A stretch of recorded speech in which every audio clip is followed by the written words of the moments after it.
I'm Bobby Rio, I'm back with Rob, and this is the final of the 3 myths that we wanted to sort of crush, stamp out like little ants that are corrupting guys, having them text all these wrong things to girls. And if you're one of the guys watching this, I feel you, because I was there for a really long time. I can't tell you how many girls that I let slip away. I was on Match.com for a while, and I had met these really great girls, and time after time I would just lose them. They would like my profile, we'd meet in person, we'd go on a date, we'd have a good time, and I never got that second date, and I couldn't figure out why. And then I realized that I was just, everything that I achieved in that first meeting, I was killing over text.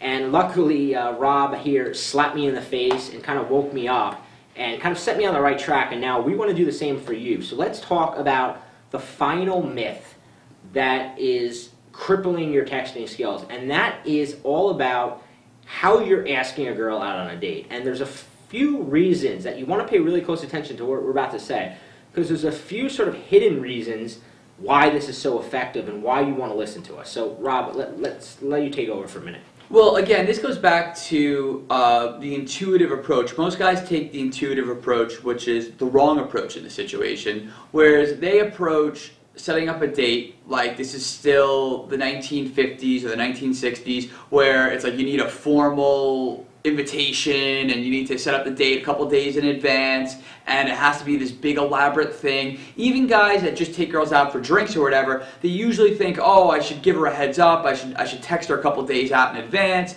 I should, you know, make some plans, I should make all this effort. And really, I mean, again, if this is your girlfriend or this is someone you're dating for a long time, make the effort. That's great. You know, I have no problem, you know, with romance and guys putting in the effort to set up a great date. But if this is a girl that you don't know that well, or you've only been on like 1 or 2 dates with her, and you start putting in that kind of effort, again, you're already coming from this in the wrong headspace. You're already looking at this from the wrong mindset. The way you should be looking at it as, look, this is year 2012, things are much more casual. The smartphone has, and I say this a lot, it really has revolutionized dating in the way that we set up dates, the way that we get to know people, the way that we do things, and you don't want to be texting or setting up dates like you're living in, you know, 1950. Yeah. Definitely one of the things that I learned, and when I kind of realized this, and is that when you set up a date and you do it the old-fashioned way of, hey, what are you doing Friday night? Let's meet up. You're really pigeonholing yourself, and you're kind of preventing yourself from probably meeting up with her. I always tell this story is that when I kind of figured this out, what I realized is that when you set up a date in the sense of like, hey, I'm going to be going here, why don't you meet up with me?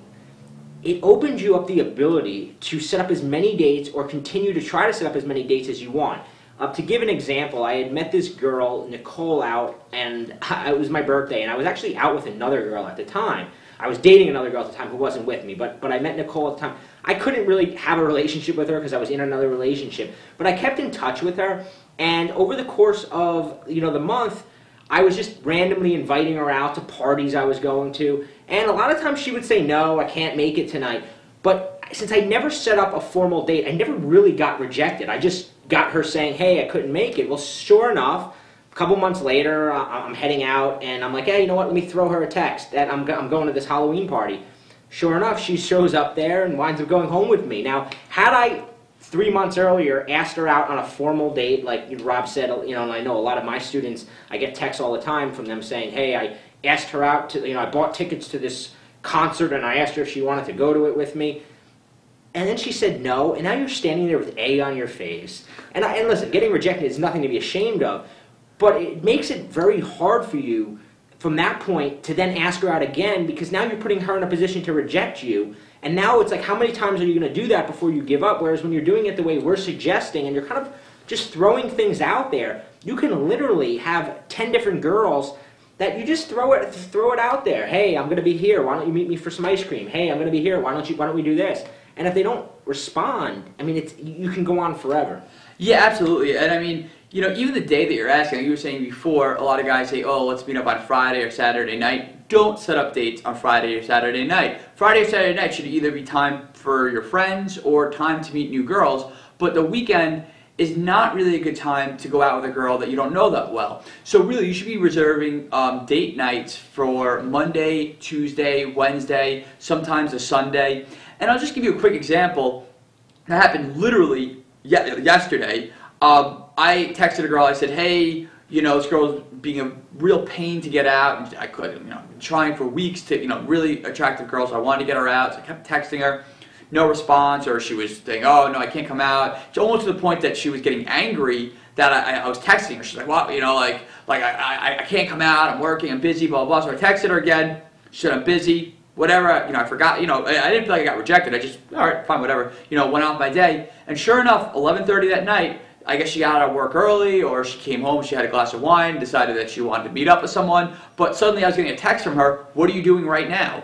And that, you know, led to a great date that ended, you know, really good.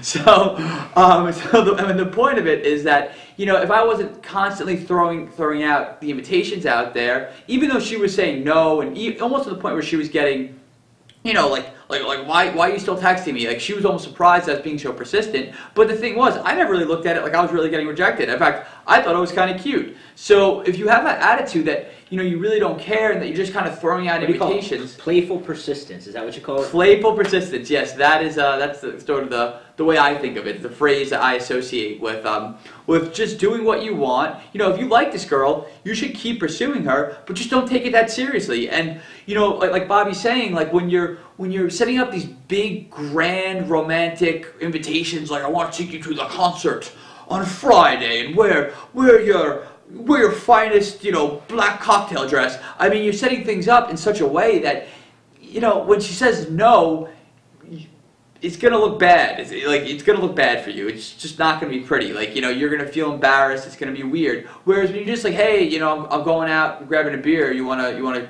get a drink?" Or, "Hey, I'm gonna," you know, one of my favorite texts. Yeah, sorry.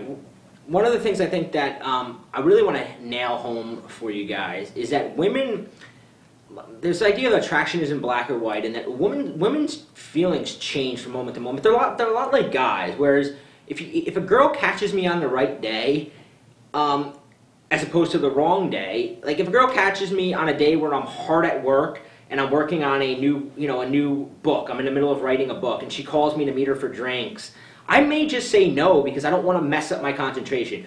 But 2 days later, when I finish the book and I'm in a mood to just go out and have a drink, if I get that same text from that same girl, I may be damn well anxious to go meet her. And I think a lot of guys don't realize that you don't know, when a girl pulls out her phone and looks at your text or your invite, you don't know what state of mind she's in. You don't know if she just got done getting yelled at by her boss. You don't know if she just got done talking to her ex-boyfriend who told her that he's thinking about getting back together. You have no clue what's going on in her life when she gets your text. So what you have to keep in mind is that, like, her life changes on a day-to-day basis, and a lot of times it's all about capturing her at that right exact moment. Yeah, it's that availability, and that's the thing is when you're constantly throwing out invitations out there and just not really looking for much of a response, and you're just kind of throwing out, "Hey, let's do this, let's do that." And you're constantly just giving her hooks to grab onto, and she might not grab onto the first couple hooks you throw out there, but as long as she's telling you, the only time she rejects you, she says, "Stop texting me," or, "Oh, like I'm with, I have a boyfriend," or whatever. Those are legitimate excuses. But other than that, anything else she says, that's just her playfully just sort of like pushing you away, and it's your job as a man to keep coming back and keep throwing those hooks out there, because like Bobby's saying, like, you don't know what's going on in her life, you don't know how she feels. She might really like you, it's just that, like, it's just a bad time for her. So as long as you're like throwing things out and you're doing it playfully, that's when you're gonna achieve the most amount of dating success. Yeah, and if you click the link below and you watch the video we put out where we talk about this key lock sequence that Rob kind of figured out, it really allows you to capitalize on this. And one of the great things, I'm going to let you describe the key lock sequence, because, why should I take credit for it? You originated it, you taught it to me, I've used it and seen the results and love it, but you describe it better than I do, so go for it. Well, the key lock sequence came from a lot of trial and a lot of error, and a lot of error. When I first moved to New York, I was getting a lot of phone numbers, and I was not getting a lot of dates, and I was not really meeting up with these girls that I really liked. And it was frustrating, so I was just determined to figure this out. I just said, I have to unlock this. So I tried everything. I tried all different combinations of text, all different types of text. I read dating advice. I tried to text in there. I did all different types of stuff. And eventually I sifted away the absolute most effective way to go about this. And the way to do it is sending just 3 texts. Because you send any more text, you're starting to get annoying, you're starting to get weird, you're starting to wonder why, you're not asking her out. So there's a sequence of 3 texts that you send out. That's this key lock sequence. And the real beauty of these 3 texts is that I found that girls are going to say no to you when they're in a logical state of mind. When you say stuff like, hey, what's up? Logically, she's going to respond, hey, nothing much. Or you say, hey, how you doing? She's going to logically respond, I'm doing okay, or I'm doing well. Whenever you're setting up this dynamic where you're asking these sort of pleasantries, which we talked about, in the video yesterday, you're setting her up to respond to you logically. And when a girl's making a sexual decision, whether to meet up with you, make out with you, go home with you, she's not going to make that decision in a logical headspace. Logical equals no. It's just, yeah. It's like when you're going to buy a new car and you logically start thinking about it, and you're thinking about the payments you're going to have to make, and you start thinking about the gas mileage. You always talk yourself into no.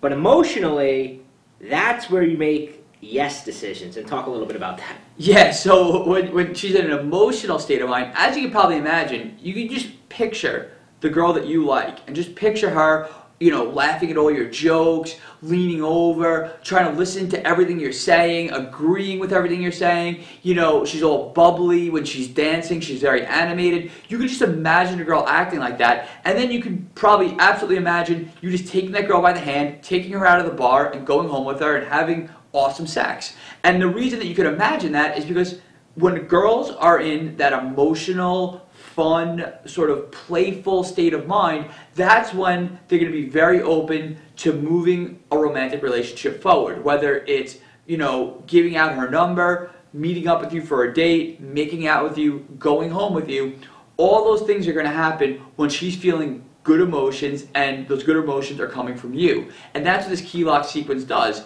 is that it's all predicated on creating the 3 most important good emotions that a woman needs to feel before she's going to feel good about meeting up with you for a date. Emotional equals yes. Just think of it that way. If you want to get a yes answer, you've got to first invoke an emotion. And you've got to capitalize on that as quickly as possible, because emotions fade. A woman feels an emotion, but if you don't capitalize on it, sure enough, something else takes her attention away, that emotion fades, and now 2 days later you say, hey, let's hang out, that emotion's gone. Now it's back to a logical question that you're asking her, and logical questions get no. So, below is a video that describes all of this in more detail, and I think that you're really going to sort of be awakened to a lot of different concepts that you might not be thinking of it when you pull out your cell phone and you're like, I'm going to send this girl a text. You might not realize there's a lot of sort of sub-dynamics taking place beyond the surface that when you know this and how this works, a whole sort of new exciting world opens up for you. So watch the video below and let us know what you think.